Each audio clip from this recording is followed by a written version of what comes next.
¿Alguna vez te has detenido a pensar por qué las Escrituras nombran a Jericó en tantas ocasiones, pero dicen tan poco sobre cómo era realmente la vida dentro de sus muros?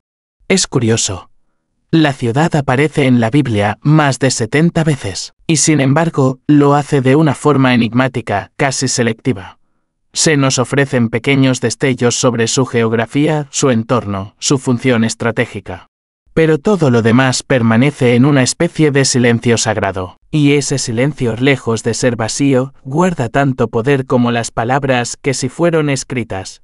Ese misterio nos lleva a descubrir verdades fascinantes. Jericó no solo era un punto en el mapa, tenía un sobrenombre que la definía y revelaba su riqueza más preciada.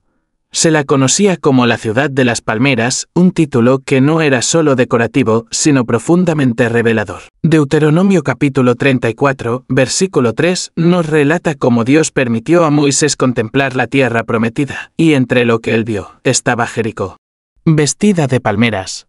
Y esas palmeras no eran simple vegetación, eran símbolo de algo esencial, agua en medio del desierto. Donde había palmeras, había vida. La ubicación de Jericó no era al azar. Estaba situada en las llanuras de Moab, cerca del río Jordán. Como señala el libro de Números, este dato geográfico es más que un detalle, explica por qué Jericó tenía tanta relevancia. En una región de tierras áridas, ella era un oasis fértil, un respiro para el viajero, un lugar codiciado.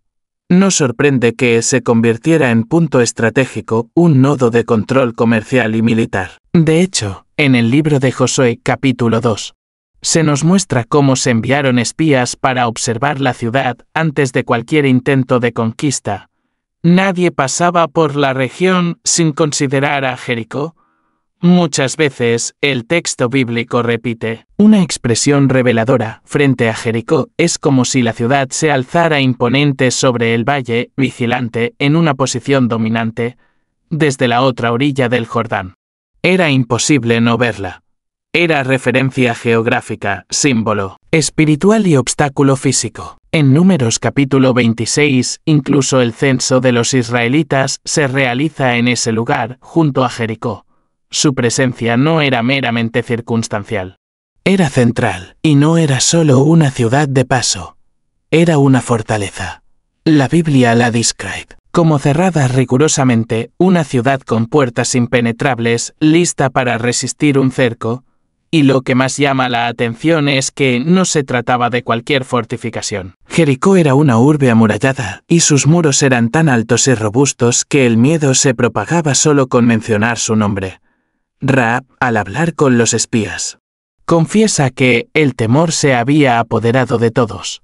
Pero si leemos el texto en hebreo, descubrimos que esa palabra temor era en realidad terror, un terror que surgía de lo imposible. Nadie imaginaba vencer esas defensas. Esas murallas, sin embargo, ocultaban más que soldados. Josué capítulo 2 nos revela que había casas construidas sobre los muros. Rahab vivía en una de ellas. Y desde su ventana ayudó a escapar a los espías. Esto nos muestra que los muros no eran solo estructuras de guerra, también eran viviendas. Esto sugiere que el interior de la ciudad estaba tan densamente poblado que incluso las defensas externas se transformaron en hogares, probablemente ocupados por personas con menos recursos, expuestas al mayor peligro en caso de ataque. La Biblia deja claro que, cuando llegó el momento del asedio, Jericó quedó completamente cerrada. Nadie entraba ni salía. Era una prisión, en forma de ciudad, una fortaleza que, en su intento de protegerse, se aislaba del mundo exterior. Y sin embargo, Jericó no era simplemente un punto militar en el mapa. Era un lugar simbólico. Representaba la transición entre la esclavitud en Egipto y la promesa de una tierra nueva. No se podía alcanzar el cumplimiento de las promesas de Dios sin primero enfrentar a Jericó. Su conquista no fue solo una maniobra táctica, fue una prueba espiritual. Fue el umbral entre la cautividad y la libertad, y sus murallas no cayeron por catapultas, sino por fe. La Biblia no entra en detalles arquitectónicos sobre cuántas murallas protegían Jericó, pero hay un indicio poderoso. En Josué capítulo 6, versículo 20, el texto habla de las murallas en plural. Este pequeño matiz lingüístico sugiere que el sistema defensivo de la ciudad era más sofisticado de lo que podríamos imaginar. Posiblemente compuesto por varios anillos de protección, no estamos hablando de un simple muro de piedra, sino de una estructura pensada para resistir cualquier amenaza externa. Y sin embargo, lo más impactante no fue cómo estaban construidas, sino cómo cayeron. Porque la caída de Jericó no fue producto de una estrategia militar brillante ni del poder de las armas. No hubo arietes golpeando sus puertas ni ingenieros cavando túneles bajo sus cimientos. Fue el sonido de trompetas, seguido de un grito unánime del pueblo, lo que desató el colapso. Así lo describe la Biblia. Al oír el sonido, las murallas se vinieron abajo de inmediato, no lentamente, no en partes. Fue un desplome total, abrupto, sobrenatural. La ciudad, que durante siglos se había considerado impenetrable, quedó desnuda, ante los ojos de todos en cuestión de segundos. Y es allí donde se revela lo más profundo de este relato. Jericó no cayó por debilidad estructural, sino porque ninguna construcción humana puede resistir la voluntad de Dios. Las piedras, que por generaciones infundieron temor a ejércitos y viajeros, terminaron convertidas en escombros al sonido de la obediencia y la fe. Cuando las murallas se derrumbaron, algo más colapsó con ellas, la ilusión de seguridad que los hombres construyen sin contar con lo divino. Pero antes de este evento colosal, algo inusual ya estaba ocurriendo dentro de esas paredes. Entre miles de habitantes, la Biblia elige enfocar su relato en una sola persona, una mujer, una prostituta, Rahab. De toda la ciudad es su historia la que se narra con nombre, oficio y voz propia. Esto no es casualidad, es intención divina. El texto nos está mostrando que, para Dios, el valor no está en el estatus, sino en el corazón. Josué capítulo 2 no deja lugar a interpretaciones suaves o románticas. Rahab ejercía la prostitución y vivía sobre la muralla. Su hogar era literalmente parte del sistema defensivo de Jericó. Esto nos dice mucho. Primero, que la ciudad toleraba este tipo de actividad económica. Segundo, que había una estructura social claramente definida, con espacios incluso dentro de las fortificaciones para personas marginadas. La presencia de prostitutas en la ciudad indica que había una economía activa con tránsito de viajeros, soldados, comerciantes. Jericó no era un pueblo, era un centro urbano en plena actividad. Y sin embargo, lo más sorprendente de Rahab no es su contexto, sino su fe. Porque cuando los espías israelitas llegaron a su casa, no encontraron solo una mujer desesperada, sino alguien que conocía al Dios de Israel. Rahab confesó algo impresionante: sé que el Señor les ha dado esta tierra, porque Él es Dios arriba en los cielos y abajo en la tierra. Estas palabras, viniendo de una mujer cananea, dedicada al comercio sexual, desafían todas nuestras expectativas. ¿Cómo sabía ella esto? El texto lo aclara: las noticias sobre lo que Dios había hecho con el Mar Rojo y los reyes amorreos habían llegado a Jericó. Pero mientras los poderosos temblaban, Rahab creyó, y su fe no fue pasiva. Ella actuó, protegió a los espías, aún sabiendo que estaba arriesgando su vida. Tomó una decisión radical que cambiaría su destino y el de toda su familia. Porque cuando llegó el momento de negociar, Rahab no pensó solo en sí misma, exigió salvación para todos los suyos: su padre, su madre, sus hermanos, sus hermanas, todo lo que les pertenecía. No pidió limosna, pidió pacto. Su inteligencia y audacia quedaron marcadas en la historia de Israel. La señal que selló ese acuerdo fue una cuerda roja atada a su ventana, un simple cordón que se transformó en símbolo de liberación. La Biblia no explica por qué ese color, pero el rojo ha sido desde siempre imagen de protección, de sangre derramada, de advertencia divina. Para los israelitas, aquella cuerda indicaba la casa que debía ser salvada. Y así fue. Cuando la ciudad cayó, Rahab y su familia fueron los únicos rescatados. Josué capítulo 6 lo deja claro, ella y todos los suyos fueron llevados fuera antes de que todo quedara reducido a ruinas. Jericó cayó por la fe de un pueblo, pero dentro de sus muros. Una mujer caída se levantó por la fe en un Dios que no desprecia a nadie. La historia de Rahab no quedó enterrada bajo los escombros de Jericó. Lo que comenzó como un acto de fe individual terminó revelando uno de los giros más asombrosos de toda la narrativa bíblica. En el Evangelio de Mateo, capítulo 1, versículo 5, se menciona a Rahab como parte del linaje del Mesías. Sí, una mujer marginada, una extranjera, una prostituta de Jericó, forma parte directa de la genealogía de Jesucristo. Este dato, que a primera vista podría parecer chocante, está cargado de un profundo mensaje espiritual. Dios no escoge conforme a los estándares humanos, sino por la disposición del corazón. Pero Jericó no protagonizó solo una caída en la historia sagrada. Antes de que Josué llegara con su ejército y sus trompetas, la ciudad ya había sido escenario de otra conquista. En un capítulo oscuro del libro de los jueces, se relata cómo los propios israelitas, tras haber desobedecido al Señor, cayeron bajo el dominio de un enemigo extranjero.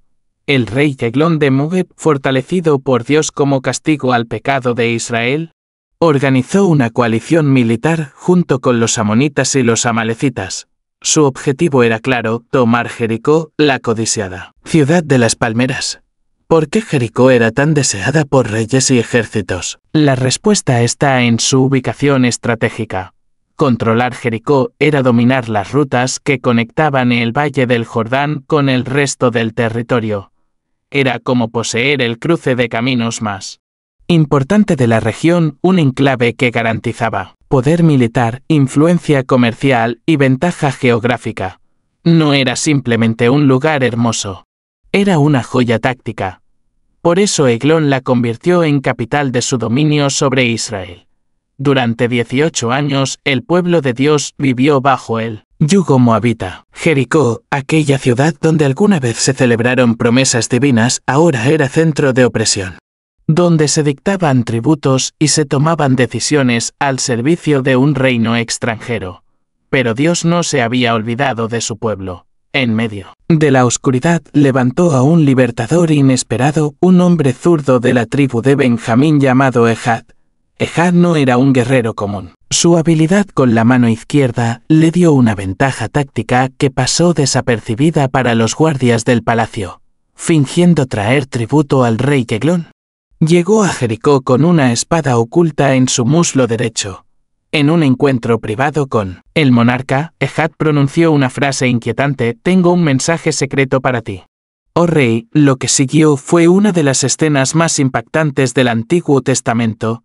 La espada de Ehad atravesó al rey con tal fuerza que quedó enterrada completamente en su cuerpo. Eglón, un hombre de gran obesidad, murió en ese mismo instante dentro de la sala del trono que había instalado en Jericó. Tras el asesinato, Ehad escapó con astucia. Reunió a las tropas de Israel y lideró una ofensiva que resultó en una victoria total. Según el libro de los jueces, ese día murieron 10.000 moabitas, todos hombres fuertes y valientes. Jericó volvió a manos israelitas. Pero el recuerdo de aquellos años de esclavitud dejó una marca imborrable. Esa ciudad, siempre deseada, siempre disputada, seguía siendo un símbolo de lo que estaba en juego: libertad o dominio, obediencia o caída. Y la historia no terminó ahí. Siglos después, cuando los ejércitos de Babilonia avanzaron sobre el territorio, Jericó una vez más se convirtió en escenario de eventos trascendentales. La ciudad, que había sido maldecida y arrasada por Josué, resurgió del polvo. 1000 años después de la caída de sus murallas, Jericó estaba de pie nuevamente, lista para presenciar los actos más prodigiosos del ministerio de Jesús. En esta nueva etapa, la ciudad ya no era símbolo de guerra, sino de redención. Fue allí donde tuvo lugar uno de los encuentros más conmovedores entre el Hijo de Dios y un marginado. Bartimeo, el ciego, el Evangelio de Marcos lo presenta como un mendigo sentado al borde del camino. pidiendo limosna. Sin embargo, su nombre Bartimeo, hijo de Timeo, nos muestra que no era un desconocido.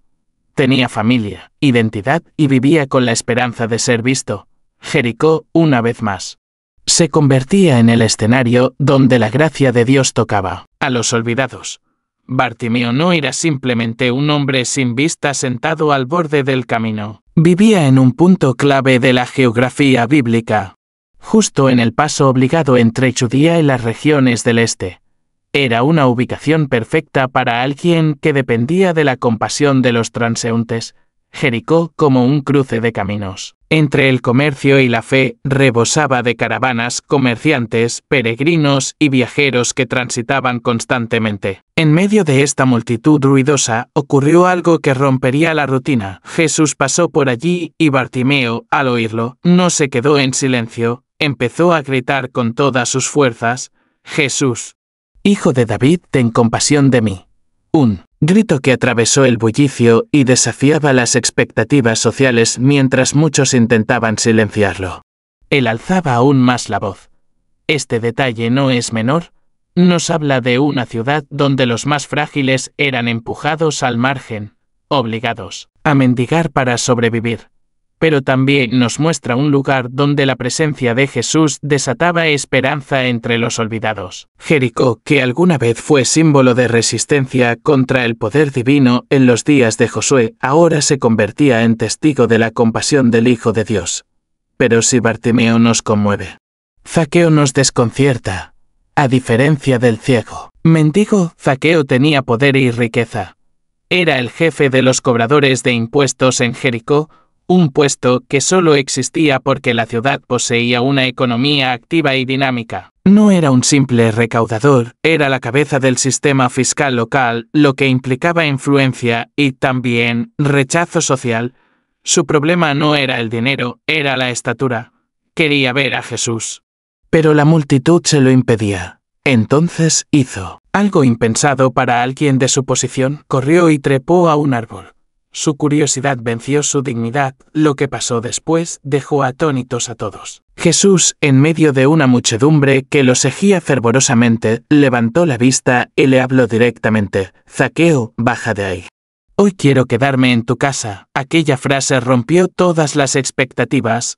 Jesús no solo lo notó, eligió relacionarse con el hombre más repudiado de la ciudad, y esa visita produjo un cambio inmediato. Zaqueo no se defendió ni discutió.